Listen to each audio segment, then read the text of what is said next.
El Consejo Ciudadano del Premio Nacional de Periodismo AC convoca a comunicadores y periodistas mexicanos o residentes en México a participar en el único Premio Nacional de Periodismo, con trabajos que hayan publicado entre el 1 de enero y el 31 de diciembre de 2019 en cualquier medio de comunicación mexicano. Las categorías en las que pueden concursar son calidad, humor, cobertura y formato, periodismo de investigación, crónica, periodismo narrativo, divulgación de la ciencia y difusión de la cultura, entrevista, fotografía, periodismo de opinión y reportaje.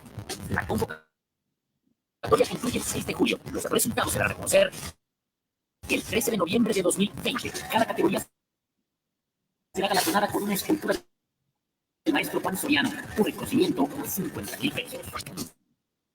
Informes de registro www.periodismo.org.mx. Premio Nacional de Periodismo 2019.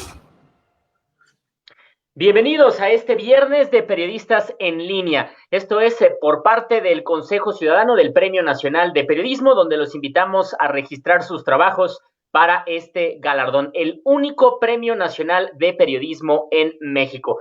Mi nombre es Armando Díaz y hoy hablaremos de la libertad de expresión, desde la parte institucional, desde la parte jurídica, desde la parte ligada con la democracia y lo que ha costado en estas últimas 2 décadas, desde aquella época donde el presidente, el ejército y el PRI eran prácticamente intocables, ni siquiera con la tinta de una pluma. Y hoy, ¿en qué etapa estamos? ¿Cuáles son los retos actuales? Y estaremos platicando también de los mismos límites de la libertad de expresión. Para ello, tendremos a 2 miembros del jurado del Premio Nacional de Periodismo que estarán participando este día con nosotros. Dolores Rosales Cortés. Ella es maestra en comunicación por la Universidad Iberoamericana. Ha colaborado en diversos medios de comunicación públicos y privados de Morelos como reportera, productora y conductora de noticias. Además, fue directora del Sistema Estatal de Medios Públicos Audiovisuales. Durante más de una década participó como articulista en medios impresos locales como La Jornada de Morelos y El Diario de Morelos, escribiendo sobre temas como democracia, medios públicos y comunicación. Además, es actualmente profesora de comunicación política y directora de comunicación universitaria en la UAM.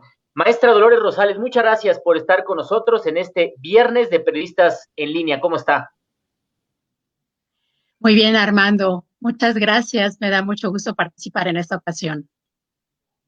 El tema de la libertad de expresión desde el 48 con la Declaración Universal de los Derechos Humanos, pero hay un tema en México.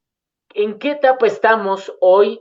¿Hay un retroceso? ¿Siente usted que hay un retroceso en la libertad de expresión, sobre todo desde un punto de vista macro, desde un punto de vista jurídico y quizá de transición o regresión política? ¿Cuál es su opinión?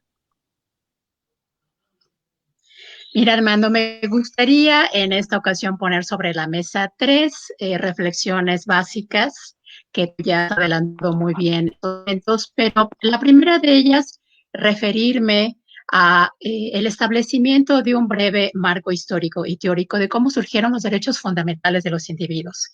Retrocedamos un poco en el tiempo, vayamos a las grandes revoluciones de finales del siglo XVIII. Por una parte, las 13 colonias norteamericanas que intentan independizarse de la corona iglesia, y por otra parte, previo a la Revolución Francesa en 1789. Antes de que estas 2 revoluciones iniciaran, se publicaron unas cartas de derechos de los individuos. Por una parte, en América, la Declaración de Derechos del Buen Pueblo de Virginia defendía la libertad de prensa como una libertad que ningún gobernante podía quitar a menos que se considerara como un gobernante despótico. Por otra parte, en la Declaración de los Derechos del Hombre y del Ciudadano de Francia de 1789, también defiende la libertad de expresión, que cualquiera puede escribir, publicar y expresar lo que desee, a menos de que responda por ello a los excesos ante la autoridad correspondiente. Y efectivamente, la Declaración Universal de los Derechos Humanos de la ONU de 1948, en su artículo 19, refrenda la libertad de expresión. Cualquier persona puede investigar, puede recibir y puede difundir información. Y vayamos más allá. las diferentes constituciones de los países democráticos respetan esta libertad de expresión. La Constitución Política de México, en su artículo 6º, detalla que la libre expresión de las ideas no puede ser coartada a menos que incite al desorden público o afecte derechos de terceros. Entonces, la libertad de expresión es una de las libertades fundamentales de los individuos en una democracia. Están consagradas primero en las Cartas de Derechos Fundamentales de los Hombres y por otra parte también en las diferentes constituciones. Entonces, la libertad de expresión en México está garantizada en el artículo 6º de nuestra Constitución. Por otra parte, la segunda reflexión que me gustaría poner sobre la mesa en esta tarde se refiere a la vertiente deliberativa de la democracia. La democracia, como todos sabemos, es mucho más que un conjunto de reglas a través de las cuales la mayoría toma las decisiones que competen a todos. La democracia también tiene una vertiente deliberativa. Y en esa vertiente deliberativa es donde se inscribe la libertad de expresión, porque no basta con ir cada 3 años o cada 6 años a emitir nuestro voto. Seguimos siendo ciudadanos después de que vamos a votar. Tan importante es nuestro voto como nuestra voz. Entonces, ¿qué hay entre una elección y otra para los ciudadanos? Pues la deliberación pública. Y para poder deliberar, para que en la agenda de la opinión pública existan un buen número de temas que interesan a los ciudadanos, los temas que importan al país, los temas que le afectan a la gente, pues para ensanchar ese debate están los medios de comunicación y la libertad de expresión. A través del ejercicio de la libertad de expresión, en primer lugar, se pone en circulación información que interesa a los ciudadanos. Se amplía la arena del debate público y también hay algo muy importante, que es que se mantiene una vigilancia del poder. Recordemos que en una democracia los medios de comunicación están del lado de los ciudadanos y su papel es evidenciar los abusos del poder. La prensa en una democracia debe ser crítica. Esa es la función del periodismo.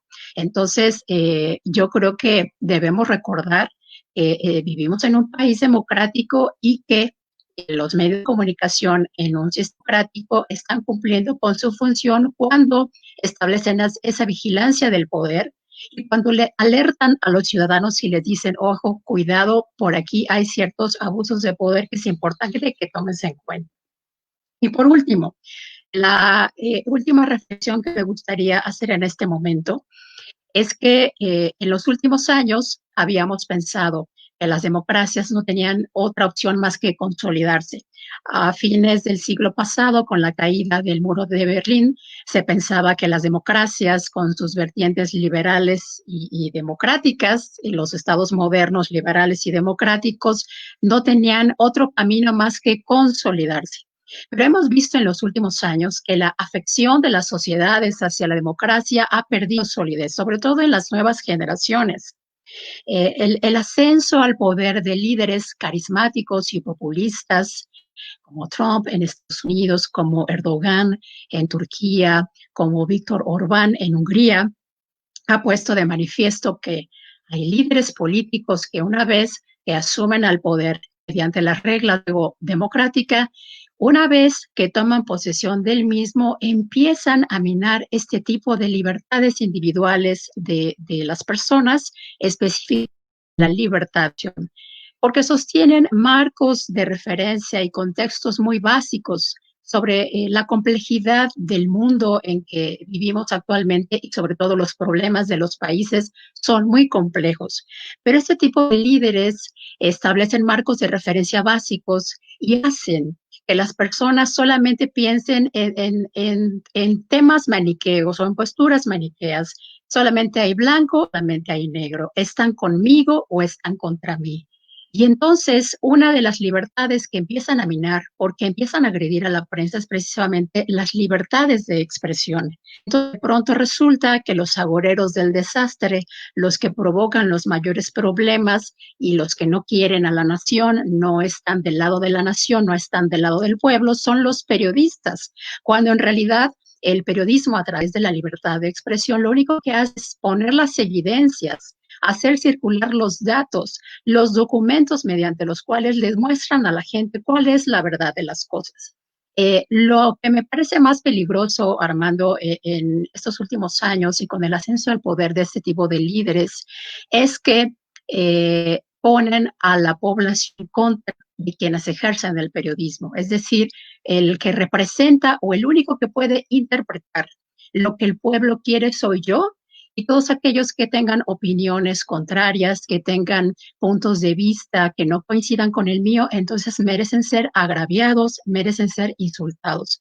Entonces, la sociedad pierde ese vínculo de confianza con el periodismo y considera que los medios de comunicación son los culpables de los problemas del país. El líder populista se desentiende de los problemas, culpa a la prensa y entonces empieza a minar libertades fundamentales, entre ellas libertad de expresión. Y es cuando verdaderamente podemos considerar un momento peligroso.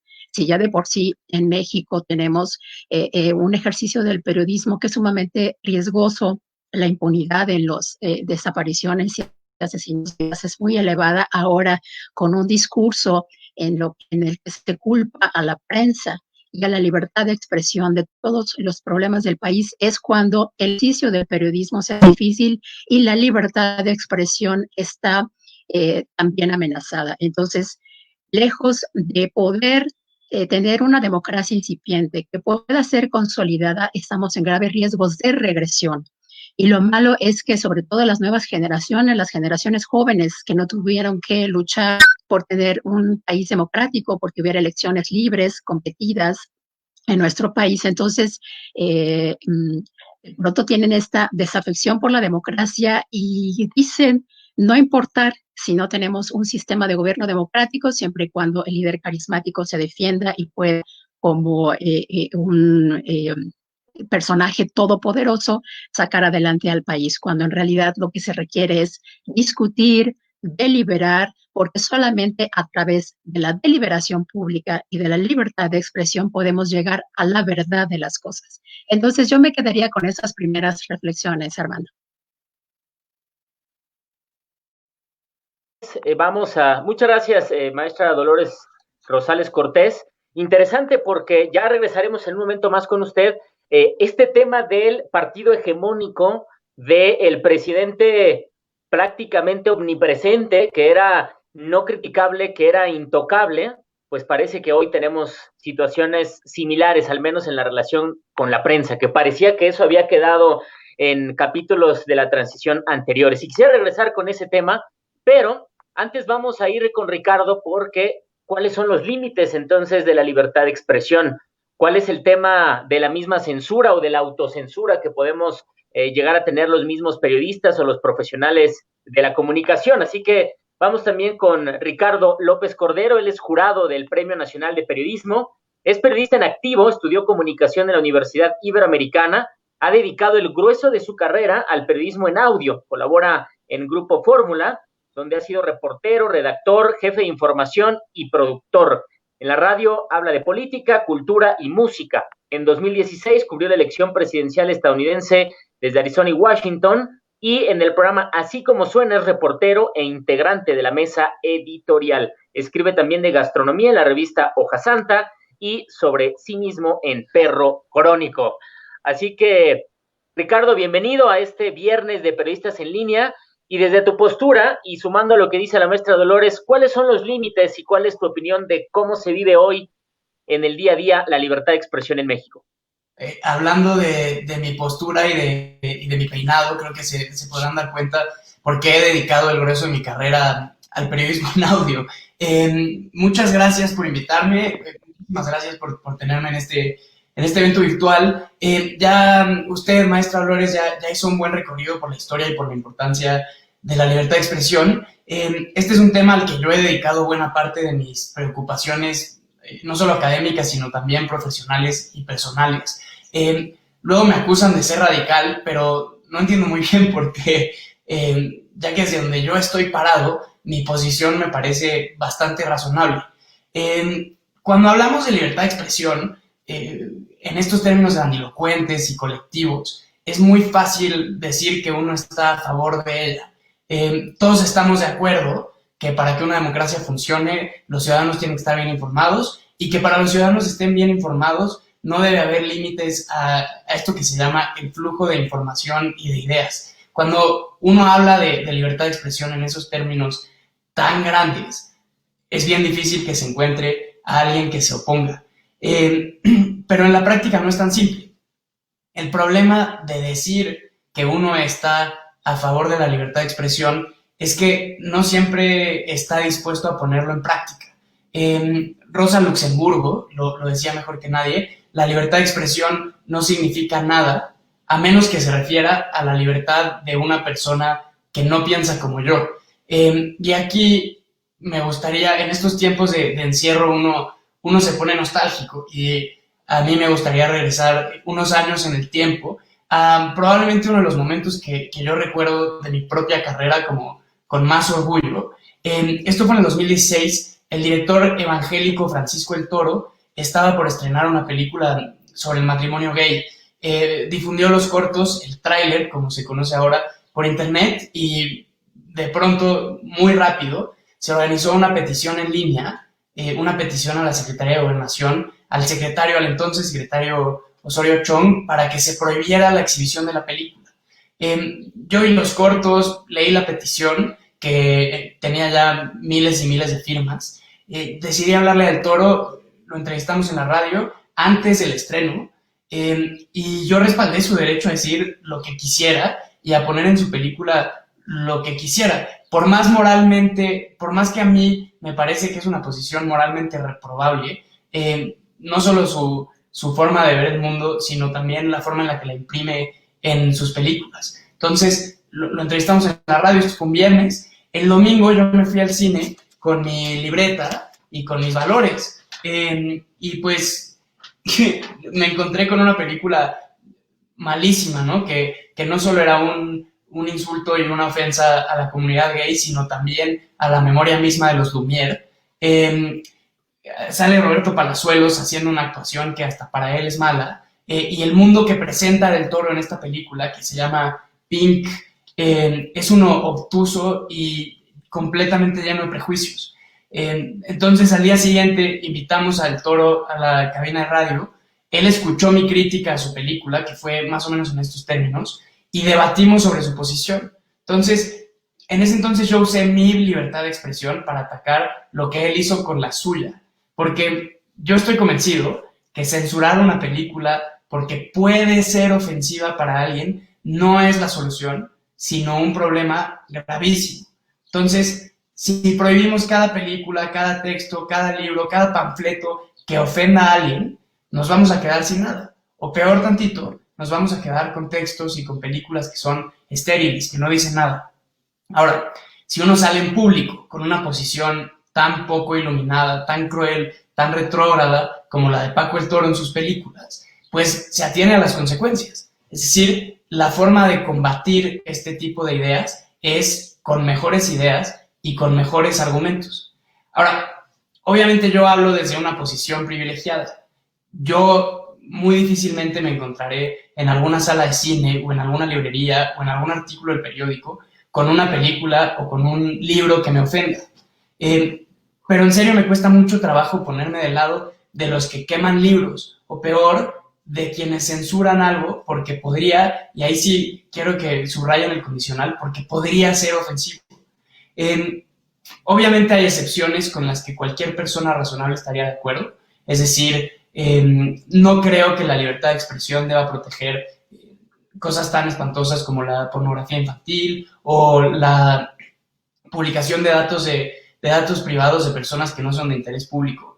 Pero la idea de tolerar visiones disidentes y proteger con leyes a personas con las que no estamos de acuerdo ni es nueva, como ya decía la maestra, ni debe ser sorpresiva. Así que, recordando a Hitchens, cualquiera de ustedes que nos sintoniza, o puede decir lo que quiera sobre mí bajo su propio riesgo. Y esta proposición liberal a favor de la libertad de expresión se puede resumir básicamente en dos puntos. El primero es que no solo se trata del derecho del emisor a hablar, sino del derecho igualmente importante de los receptores a escuchar. Y el segundo es que cada vez que uno viola o propone violar la libertad de expresión de alguien más, está haciéndole un nudo a una cuerda con la que más tarde será colgado. Porque a mí genuinamente me parece ofensiva la película de Paco el Toro, pero si la hubiéramos censurado, si yo me hubiera sumado a este ánimo censor para que no se transmitiera y no se exhibiera en ninguna sala de cine, un mes después o 2 meses después, o ahorita que estoy diciendo barbaridades en internet, alguien usaría esa misma cuerda para colgarme a mí. Entonces, creo que esos son 2 puntos muy importantes. Porque censurar actos, textos, películas, discursos que podrían ser ofensivos nos da un problema que es imposible de resolver. Porque ¿quién va a ser el encargado de decidir qué es ofensivo y qué no es ofensivo? Si tuviéramos que nombrar a un zar o a un comisionado o a un encargado de definir lo ofensivo o lo inofensivo, ¿a quién propondrían para ese puesto? ¿A quién nominarían como censor, como defensor de lo que está bien? Porque a mí, en serio, no se me ocurre una sola persona, viva o muerta, ficticia o real, a quien le confiaría el poder de decidir lo que yo puedo o no leer o ver. Prefiero que cada quien confíe en la responsabilidad individual de los demás, en nuestras libertades, y creo que somos suficientemente, creo que nos hemos enfrentado de manera suficiente al mundo como para saber cuándo tenemos ideas retrógradas, peligrosas o reaccionarias frente a nosotros. Y podemos tener discusiones civilizadas con personas con las que no estamos de acuerdo, porque la libertad de expresión no significa que uno es libre de consecuencias. Lo que yo estoy diciendo ahorita, lo que Paco del Toro hizo con su película, significa que me atengo a que cualquiera que esté viendo o escuchando pueda decir lo que quiera sobre mí y que pueda estar en desacuerdo, porque cuando uno habla en público, cuando uno decide participar en la plaza pública, se convierte en blanco de críticas, de argumentos e incluso de insultos que pueden ser ofensivos. Las personas, en este caso, este director, que promueven ideas que a mí me parecen retrógradas, oscuras, pues merecen toda la crítica y todo el escarnio social que generan, pero no merecen que sean censurados y mucho menos a priori. Así que les pido que tomen esta intervención como una invitación o un desafío para que si en serio dicen estar a favor de la libertad de expresión, defiendan y promuevan el derecho de las personas con las que no están de acuerdo. Porque si no contiene el derecho a ofender y a insultar, la libertad de expresión no sirve de nada. Y si no están de acuerdo con eso, está muy bien, pero acepten que prefieren la falsa seguridad del consenso y el centralismo a la pluralidad y la vitalidad que viene de la libre discusión de ideas y que creo es tan importante en un país de derechos y en un país democrático. Muchas gracias, Ricardo. Recordar ahí esa frase muy clásica también acerca de libertad de expresión de Voltaire, que decía: puede que no esté de acuerdo contigo, pero defenderé hasta la muerte tu derecho para decirlo. O como esta frase de Oscar Wilde, que en ese mismo sentido, nada más que decía: no estoy de acuerdo contigo o en lo que dices, pero defenderé hasta la muerte tu derecho para hacer el ridículo, lo que le pudo pasar al director. O quizá ya en una parte todavía más radical, por la palabra que decía Chomsky, es: si no creemos en la libertad de expresión para la gente que despreciamos, no creemos realmente en la libertad de expresión, por mucho desprecio que genere.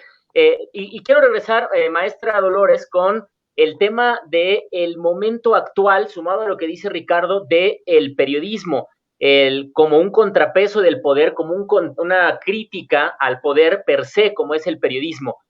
Hasta hace 2 décadas, cuando el poder era prácticamente hegemónico y presidencial de una sola persona, era muy difícil ejercer esta libertad. Pero hoy parece que estamos en una situación muy similar, además con un discurso violentador en la narrativa, que eso genera que también en redes sociales esto crezca. Y entonces, no sé, desde su opinión, 2 cosas. La parte institucional, ¿qué tan endeble está cuando creíamos que estaba mejor? Y segundo lugar, ¿qué tanto puede llegar la autocensura? Por decir, mejor ni hablo, mejor ni digo, porque sé que una parte de la población va a estar en contra de lo que diga por este discurso, incluso desde el poder presidencial o prioritariamente desde el poder presidencial, maestra Dolores?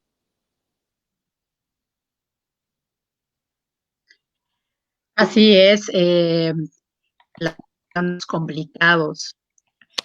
Estamos en presencia de una etapa en la que me parece que con esta narrativa se está intentando construir una nueva hegemonía.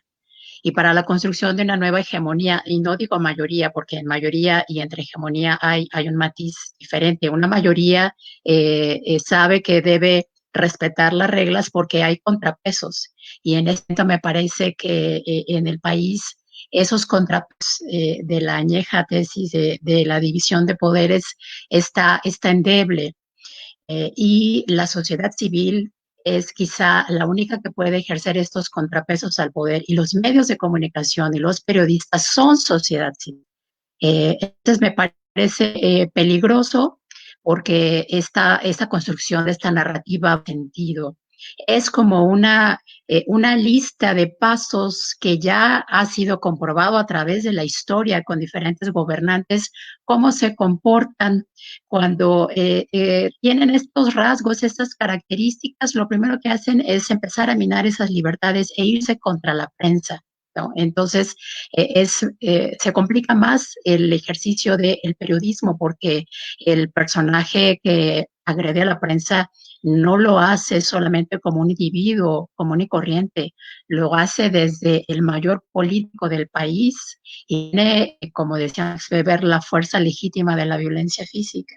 Y los periodistas, cuando escriben, cuando redactan un artículo de opinión, cuando hacen algunas preguntas dichas, cuando documentan que el uso del mayor poder político del país hay falsedades, hay desinformación, hay subinformación, hay tergiversación de datos, es cuando tienen que enfrentar el escarnio público, cuando se supone que deberíamos de confiar como ciudadanos en el papel de vigilante de poder que realiza la prensa.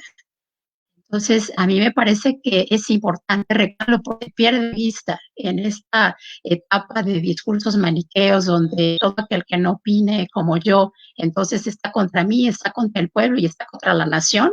Es cuando se desatan las diferencias. Ya la sociedad mexicana de por sí tenía profundas diferencias y en estos momentos esas diferencias se han hecho todavía más hondas, más profundas, y eso es lo más peligroso. Entonces es importante recordarle a quienes en este momento nos sintonizan o quienes puedan más adelante revisar el video, es que la libertad de expresión que ejercen los periodistas, la libertad de prensa en una democracia está del lado de los ciudadanos. Para eso está, no está para halagar al poder. La prensa está para evidenciar y para hacer público todo lo que el poder quiere ocultar. Ese es el papel de la prensa. Y no es raro que desde el mayor político del país se pretenda dar clases de periodismo. Ya se hizo anteriormente desde Los Pinos, ahora desde Palacio Nacional. Es muy difícil que un gobernante, más el sistema presidencial que tenemos, le otorga al presidente un poder excesivo. Tenemos un hiperpresidencialismo. Y si además de eso, entonces se pretende acallar a la prensa crítica, entonces, ¿qué vamos a tener? ¿Cómo los ciudadanos vamos a hacernos de información verídica o cómo podremos contrastar información para evaluar a nuestros gobernantes y emitir nuestro voto en la siguiente elección? Por eso es tan importante el ejercicio de la prensa libre, para deliberar, para ensachar la opinión pública y sobre todo para vigilar al poder. Eso es algo que no se nos olvide. Los medios críticos están cumpliendo con su tarea, con el papel que les corresponde en una democracia.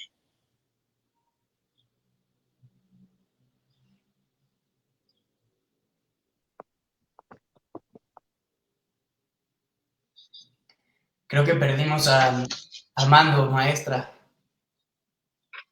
¿Perdimos a Armando? Pues adelante, Ricardo.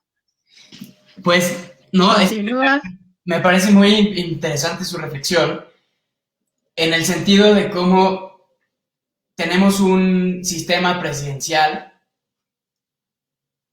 que es que no me quiero equivocar, no quiero decir una tontería, porque luego va va alguien a decirme un montón de cosas que seguramente me merezco, pero sí, me parece muy interesante, perdón, esta reflexión que hace sobre cómo el poder presidencial, que en un país como el nuestro es el gran poder, está todos los días usando este púlpito, lo que los estadounidenses llaman el bully pulpit, para atacar a medios que no le gustan. Y yo no estoy seguro cómo deberíamos responder. No sé si usted tenga alguna idea o alguna propuesta de qué tendrían que hacer los Reformas y los Universales y el resto de medios que constantemente son atacados desde el salón de Palacio, es el salón de tesorería del Palacio Nacional. Pues mira, Ricardo, a mí me parece, hace unos días me preguntaban si se preveía que esta situación podría modificarse. A mí me parece que no. A mí me parece que en los siguientes meses tenemos el mismo discurso y sobre lo que se puede hacer, pues simplemente resistir. Aquí hay unos comentarios diciendo también que hay comentarios o que puede haber noticias periodísticas con dicen y mala leche. Es posible, recordemos que los medios de comunicación tampoco son inofensivos y también tienen sus intereses, por supuesto. Entonces, a lo que hay que apelar es siempre a los códigos de ética de los promedios, a la eso es lo que los medios de comunicación profesionales, teniendo un código de ética, teniendo libros de estilo y que además cuando esos códigos y esos libros son del conocimiento público, los lectores, los que escuchamos los noticieros de radio y vemos noticieros de televisión, podemos esperar de cada medio, ¿no? Ya sabemos que cierto periódico es muy crítico, sabemos que otro periódico en el espectro ideológico siempre estará a favor del presidente, sabemos que hay unos a favor y otros en contra. Me parece que es sano que esto sea así. Imagínense ustedes que solamente tuviéramos una voz, que no tuviéramos diversidad de fuentes de información. Y es la diversidad de fuentes la que nos permite a nosotros formar nuestro propio criterio para poder evaluar. Pero añadiendo estas frases de clásicos que ustedes referían sobre la libertad de expresión, agregaría una de John Stuart Mill que dice, aunque se pudiera construir un discurso en donde la mayoría estuviera de acuerdo y así solamente hubiera una sola voz estuviera en desacuerdo, sería muy injusto tratar de acallar a esa sola voz y más en una democracia, ¿no? Porque qué tal que escuchando algunas otras voces que no piensan como nosotros, quizá podamos tener algunos matices que no habíamos considerado. Y quizá podríamos tener una actitud receptiva y aceptar que es posible que nuestro punto de vista no sea el correcto y que la persona que opina diferente a nosotros en realidad tiene algo de razón. El problema es que cuando lejos de respetar esta diversidad de fuentes de información, cuando en lugar de dejar que la gente, los ciudadanos decidan, bueno, yo leeré a este periódico porque le creo, ¿no? Y a este no le hago caso porque no me gusta lo que opina, porque cada uno de nosotros también cuando accedemos a los contenidos de los medios, venimos con nuestros propios antecedentes y nuestros propios prejuicios y realmente queremos leer o queremos escuchar aquello que coincide con nuestro punto de vista y lo que nos causa esa disonancia cognitiva tendemos a rechazarlo y más en ambientes polarizados.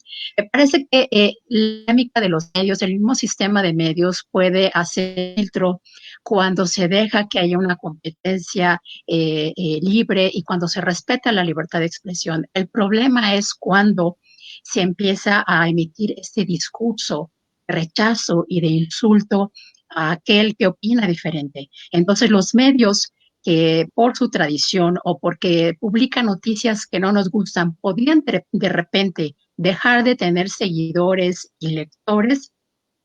Este trabajo tiende a ser el presidente, ¿no? De decidir cuál sí podemos leer y cuál no, cuáles temas sí merecen estar en la agenda pública y cuáles temas no. Entonces, ese es lo verdaderamente grave, porque como les decía hace algunos minutos, no se hace desde una postura como todos los mortales, ¿no?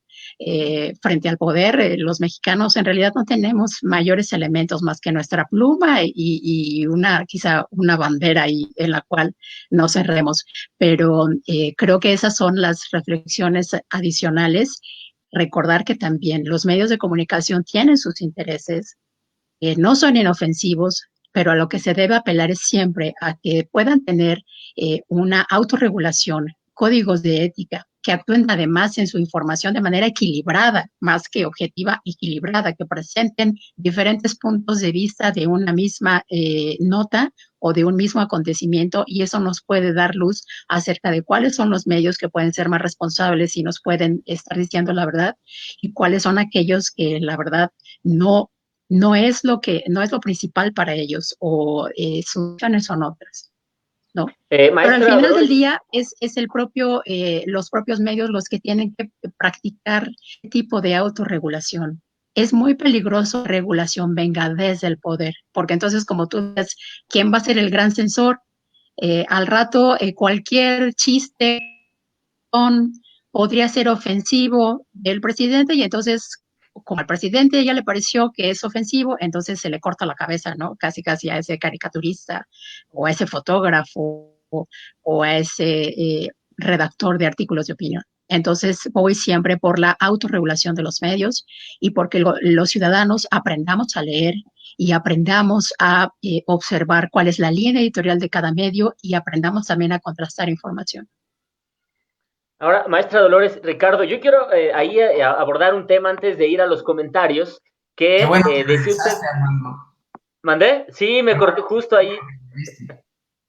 No, pero ya estamos acá de vuelta. En algún momento, maestra, usted hablaba de confiar en el papel de los medios, que los ciudadanos confíen en el papel de los medios de comunicación. Y la tesis de el medio de comunicación como contrapeso del poder, como aquel que brinda información verídica, imparcial para la mejor toma de decisiones, etcétera, en la teoría, pues parece el mundo ideal. Sin embargo, si nos vamos al terreno del día a día, el periodista o el medio tiene que sobrevivir, y en épocas anteriores los periódicos prácticamente no podían ser autónomos porque dependían del papel, y el papel lo tenía el control el gobierno. Y luego las concesiones de radio y las concesiones de televisión, no podías apretar demasiado con un discurso porque te podían quitar la concesión. Y después, cuando los medios empieza a haber una apertura de medios, pues los medios tienen que buscar patrocinadores, que estos patrocinadores generalmente dependen de grandes corporativos o de grandes empresas ligadas al poder, que se benefician de leyes para seguir creciendo y que dejan a un lado quizá a pequeños negocios, y entonces se complica más.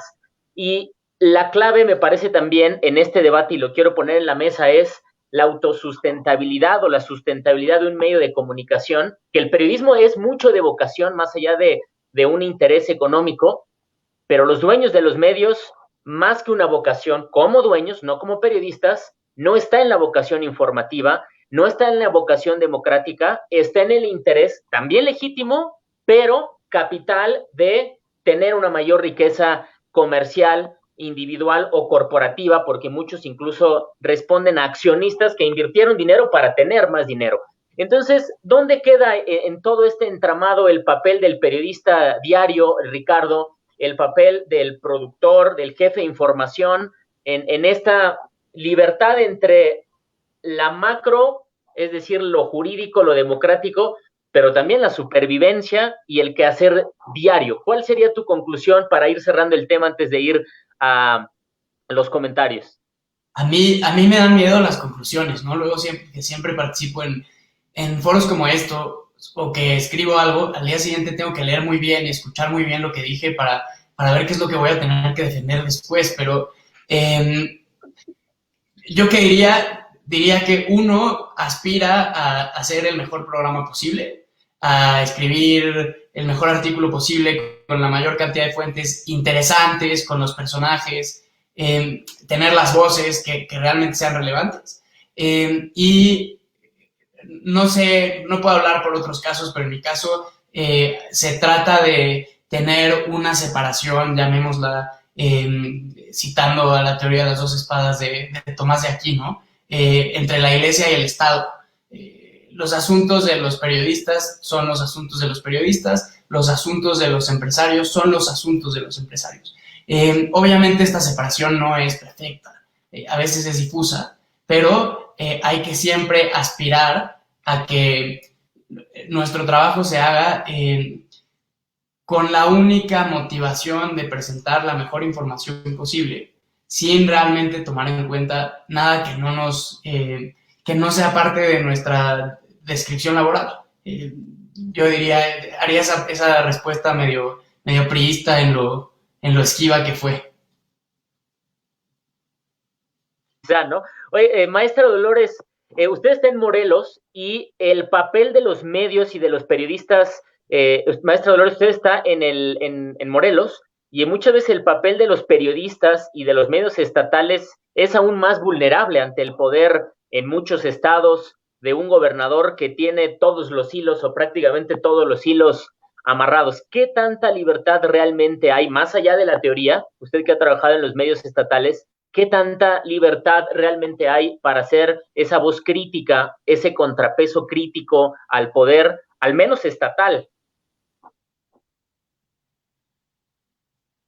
Sí, mira, Armando, me parece que es un tema complicado y en los estados, como mi estado Morelos, lo es todavía más, porque la mayor fuente de ingresos para medios de comunicación en el estado proviene generalmente del poder público, del gobierno del estado, ¿no? Y en esta ocasión no es la excepción.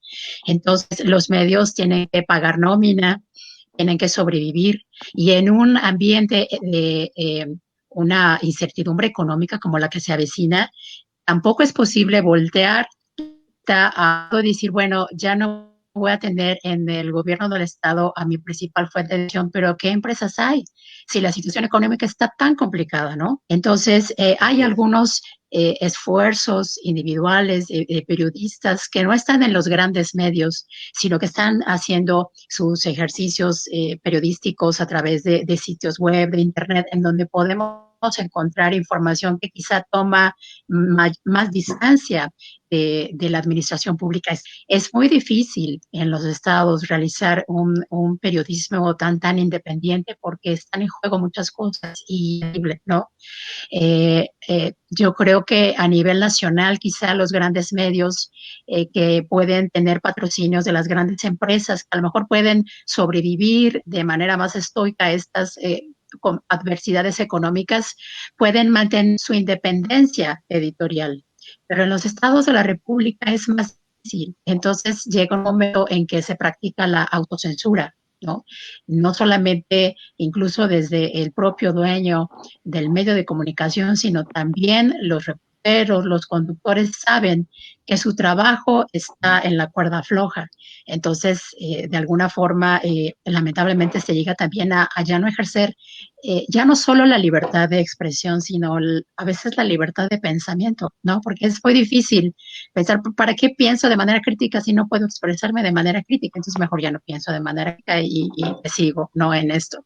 Pero yo espero que de alguna forma el periodismo a nivel nacional siempre pueda salir adelante. Hay épocas complicadas como estas. Sí, es difícil, y bueno, es lo que te puedo comentar desde el estado de Morelos, un estado que además está fuertemente golpeado por la pandemia, está en foco rojo, con una economía reducida, disminuida, con pérdidas de miles de empleos. Entonces, no es fácil ejercer el periodismo en estas condiciones. Sí, vamos a las preguntas. Me recordé ahí cuando hacíamos un programa con el maestro Lechugo y con Mauricio Hernández, que decía, no digan nombres, pero había periódicos y había medios que decían, bueno, pues mira, ahí está tu credencial y pues tú traes las notas, pero pues tú te ganas tu lana como tú te la puedas ganar, ¿no? Bueno, Arellano Saldívar dice un fuerte saludo para todos los compañeros, estamos pendientes. Marta Eugenia Dávila, saludos a los participantes. Raciel Damón Martínez, el líder populista, se desentiende y culpa a la prensa. Es el punto crucial de las democracias contemporáneas. Excelente señalamiento de la maestra Dolores. También Raciel Damón dice, es un espacio magnífico para reflexionar el periodismo. Pablo Valencia Carranza, cierto, con las propuestas y con la libertad de expresión se puede formar criterio, pero con las medias verdades o falsas noticias, las personas, no solo los jóvenes, pierden interés. Saludos a todos. Arellano Saldívar dice, deseo saber sobre los derechos de los compañeros que perdieron la vida por esperar y denunciar y solo sacaron su muerte sin que las autoridades logren hacer nada. Pero además, donde estamos todos los medios de comunicación que según defendemos nuestro derecho de expresión. Leticia Castillo, muchos saludos. Javi Multimedia, buenas tardes. Dice, ¿qué opinan y qué dicen los periodistas que se respaldan en la libertad de expresión, entre comillas, para únicamente juzgar y emitir comentarios, dice Javi Multimedia, mala leche hacia algo o alguien? ¿Cuál es el límite sin que sea propuesta o censura? A mí me gustaría hablar de Alatorre, ¿no? A mí me dicen en Mil Amigos, ¿no? Espero que la Universidad Iberoamericana no se arrepienta de haberme propuesto como miembro del jurado, pero a ver, todos tenemos suficiente conocimiento de cómo funcionan los medios y quiénes son los dueños de los medios, como para poder poner en contexto todas las cosas que Alatorre hace y deja de hacer en su programa. Entonces, ¿cuál es mi posición personal? Yo creo que está muy bien que diga lo que quiera decir y que use su plataforma para lo que él quiera y para que los dueños de su plataforma estén contentos con él, porque finalmente esa parece ser su chamba. ¿Qué hay que hacer desde el punto de vista de lo que decía al principio?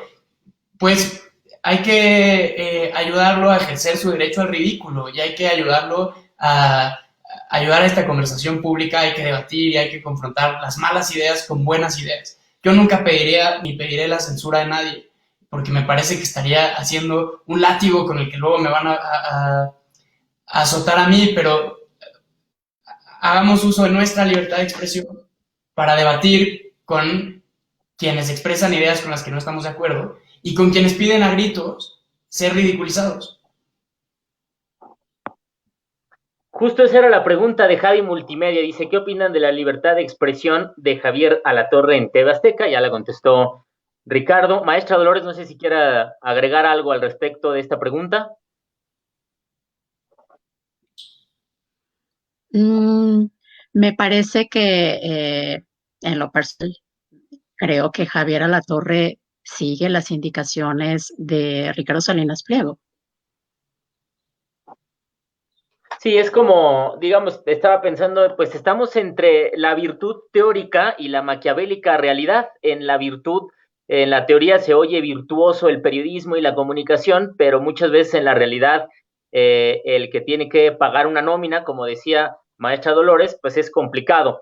Uno de los últimos libros de Ignacio Ramonet, La explosión del periodismo, habla justo de un diario alemán que empezó a centrarse en un tema, a profundizar sobre un tema y empezó a ganar mucha audiencia. O incluso periodistas en Asia, donde empezaban a hacer investigaciones independientes y ocupaban plataformas digitales para decir, oigan, estoy haciendo esta investigación, no tengo otro recurso, es totalmente independiente. Hoy que pues pueden hacerse transmisiones incluso sin estar o tener un medio de comunicación y pedir donaciones para hacer y continuar con estas investigaciones pues independientes, aunque ahí entraríamos en el debate de qué garantiza que esos recursos que llegan a donaciones, en fin, un debate ahí muy interesante porque ya se nos está acabando el tiempo. Pero hay una pregunta de Carlos Eduardo para usted, maestra. Dice lo siguiente, los jóvenes hoy en día ya no creen como se hacía antes en las noticias presentadas en los principales noticiarios. Ahora son los gigantes digitales, Google, Facebook, Twitter, que han acaparado el rol mediático de comunicación. ¿Cree que esto es beneficioso para crear una sociedad más crítica y reflexiva? Dice Carlos Eduardo. Y las redes sociales, como todo tiene sus beneficios y también sus riesgos, ¿no? Gracias a las redes sociales hemos podido conocer información que los grandes medios a veces ocultan. Por otra parte, también han surgido nuevas estrellas de influencers, personajes que tienen miles de seguidores que no tienen el rigor periodístico que teníamos los periodistas. Teníamos que entregar una nota, pasábamos por el filtro del redactor o el director de información. El tema es que en los medios de comunicación grandes al menos hay reglas y la objetividad en el ejercicio del periodismo se aplica no de manera individual, sino en el método para construir una noticia y para difundirla. Esa rigurosidad se sigue en los grandes medios que tienen parámetros estrictos de cómo construir y difundir una información. Los influencers no la tienen. Y a mí lo que me parece es que quienes tuvimos la oportunidad de forjarnos en la lectura el siglo pasado de los periódicos impresos, teníamos cosas de referencia. Había con letras mayores las noticias principales y con menores aquellas que tenían menor importancia dependiendo de la vista del periódico. Y eran como una guía que nos decían, ojo, tienes que poner atención a esto, pon atención a esta otra nota. Ahora con las redes sociales, lo que aparece en el time de las cuentas de redes es que al mismo tiempo que puede aparecer homicidio, es sumamente grave, inmediatamente después aparece un meme, que también es válido y es legítimo. Pero entonces relativiza la importancia que debemos dar a una nota que es verdaderamente trágica y más en nuestro país por el número de feminicidios que ocurren y le damos la misma importancia que a un meme, ¿no? Y sé que los jóvenes hoy en día, porque así me lo dicen mis alumnos, no leen generalmente ni los periódicos ni las noticias en radio y televisión. Su principal formación son redes sociales e internet. Entonces, me parece que lo que hay que aprender es a rescatar la información que verdaderamente importa, aprender a dar relevo a esa información importante y sí combinarla porque pero tiene esas ventajas de poder generar contenidos que los grandes medios a veces quieren ocultar y por otra parte hace que las cosas se relativicen y que no se le dé mayor importancia a aquello que en verdad merece ser tomado en cuenta. Ya para despedirnos, hay una pregunta que me gustaría que contestara Ricardo, la hace Miguel Ángel Barragán. ¿Vale la pena estudiar periodismo o comunicación? Es que no sé. En estos días he visto muchos tweets en estos días que dicen no estudies lo que te gusta, estudia algo que sea seguro. Y yo creo que eso es una visión muy conservadora, por usar el término de moda, y no me gusta. Pero no sé si realmente estudiar comunicación, refiriéndome específicamente a las personas a los jóvenes que quieran ser periodistas, no sé si estudiar periodismo o estudiar comunicación es el mejor camino, porque esta no es una profesión, este es un oficio, y este es un oficio que se aprende haciéndolo. Entonces, hay muchos periodistas maravillosos que han publicado trabajos espléndidos y que han empujado los alcances de nuestra profesión, de nuestro oficio, que no estudiaron periodismo, que no estudiaron comunicación. Así que yo creo que una buena preparación en historia, en ciencia política, en estadística, en economía, en matemática,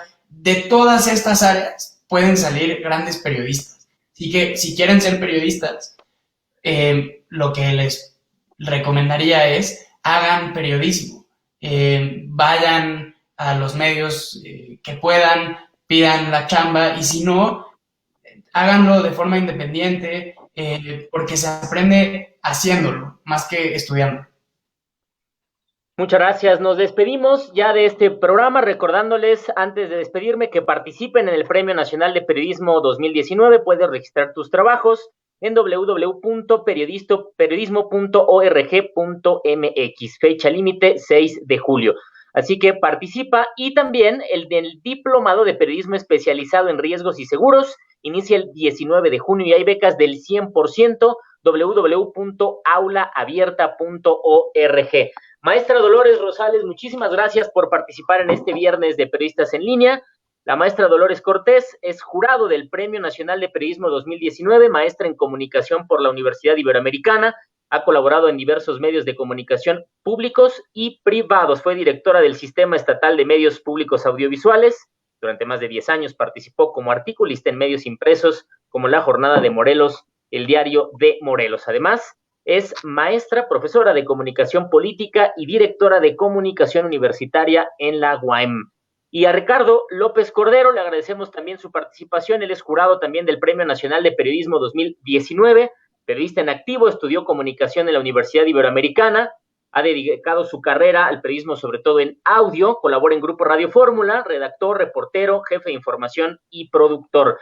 También es reportero e integrante de la mesa editorial en Así Como Suena y escribe en gastronomía en la revista Hoja Santa y sobre sí mismo en Perro Crónico. Te ríes ahí es lo que ¿no? Es mi libertad de expresión de hacer el ridículo propio.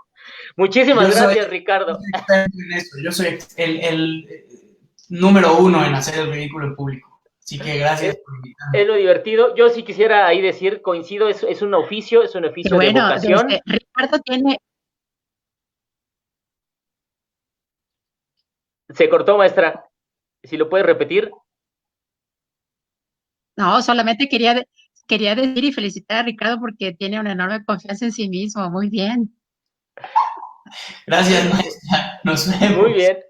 Oiga, maestra, rápido, usted da clases de comunicación, de periodismo. ¿Deben estudiar o no? ¿Debemos o no estudiar este oficio, como dice Ricardo? Sí, claro. Leer. A mí, yo lo estudié porque me apasiona. Es un tema que me apasiona, estar en contacto con la gente, para otras personas. Y los años que no estar cerca del ejercicio periodístico me pesan mucho, pero es un tema que me apasiona, el periodismo, la comunicación, así es que para quien le apasione, sí, por supuesto.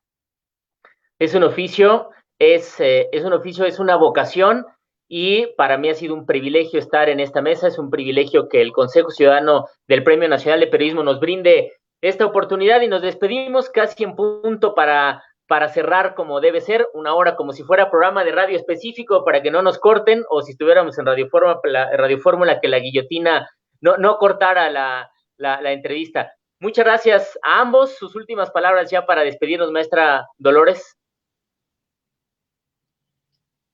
Muchas gracias, Armando. Invitar a todos los amigos periodistas que se animen a participar en esta convocatoria del premio. México necesita de periodismo, de buen periodismo. Necesitamos fortalecer nuestra democracia y la libertad de expresión. Muchas gracias, Ricardo. Manden sus trabajos, por favor, sobre todo quienes no viven en la Ciudad de México, quienes no trabajan en los grandes medios de información, porque en México se hace muy buen periodismo y se hace muy buen periodismo todos los días. Y en el jurado del Premio Nacional de Periodismo queremos premiar el gran periodismo que se hace en este país. Muchísimas gracias. Pues participa en el Premio Nacional de Periodismo 2019. Recuerda que puedes registrar tus trabajos en www.periodismo.org.mx. Fecha límite 6 de julio. Nos vemos el próximo viernes aquí en Periodistas en Línea por parte del Consejo Ciudadano del Premio Nacional de Periodismo. Muchas gracias y buenas tardes. Gracias. Hasta luego.